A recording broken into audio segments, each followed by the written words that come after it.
Assalamualaikum warahmatullahi wabarakatuh. Puji dan syukur atas kehadiran Allah Subhanahu wa Ta'ala. Salawat beserta salam kita junjungkan kepada Nabi besar Muhammad SAW selaku suri tauladan umat Muslim sedunia.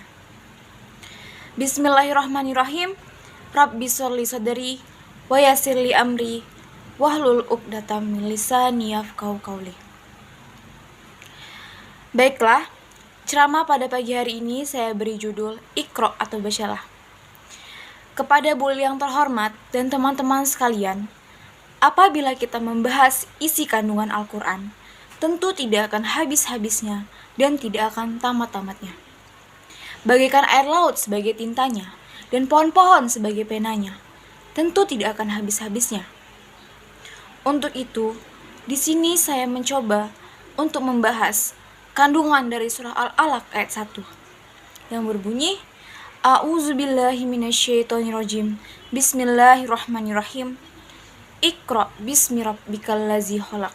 Yang artinya, bacalah dengan nama Tuhan yang telah menciptakanmu. Nah, di sini saya memandang bahwa arti Iqra itu sangat luas sekali. Tidak hanya sebuah tulisan, tetapi perlu diketahui bahwa pada saat itu Nabi Muhammad SAW sedang gundah, gelisah, galau karena peradaban umat muslim pada saat itu yang sangat amat kacau balau, hiruk pikuk, dan menghalalkan berbagai macam cara. Nah, oleh karena itu, pergilah Nabi Muhammad ini ke Gua Hira. Untuk apa? Tentunya untuk menenangkan diri atau bertafakur. Nah, perlu diketahui, pada saat itulah wahyu pertama diturunkan, surah Al-Alaq ayat 1 sampai dengan 5 pada 17 Ramadan.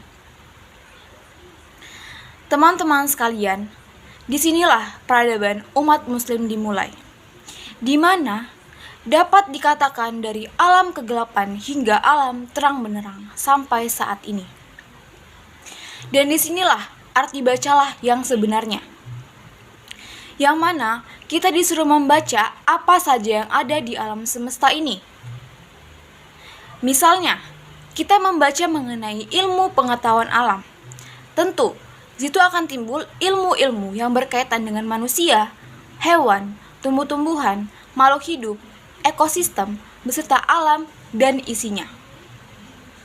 Lalu, apabila kita membaca keadaan masyarakat di dalam suatu negara, tentu disuruh akan timbul ilmu-ilmu yang berkaitan dengan sosial, budaya, hukum, politik, dan lain-lain. Itulah betapa besarnya arti bacalah di sini, yang mencakup segala macam hidup dan kehidupan. Seperti sebelumnya kita pernah atau barusan kita sudah belajar agama. Nah, di situ tentu kita memahami dan mempelajari sesuai dengan kurikulum dan tuntunan dari guru-guru kita. Nah, di sini kita tidak hanya dituntut untuk membaca, tetapi kita juga dituntut untuk memahami dan mempelajari apa saja yang telah diberikan oleh guru-guru kita. Dan kalau bisa, kita mengimplementasikannya dalam kehidupan sehari-hari. Juga, seperti sebelumnya, kita juga pernah belajar mengenai bagaimana cara mengurus jenazah yang baik dan benar sesuai dengan tuntunan Al-Quran. Tentu di buku itu kita membaca bagaimana cara mengurus jenazah yang baik dan benar.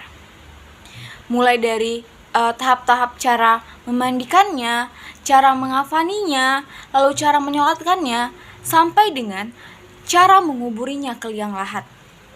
Dan insya Allah, nantinya ilmu itu akan berguna bagi kita di masa depan.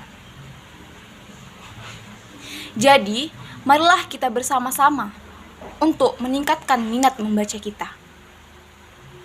Demikianlah ceramah singkat dari saya.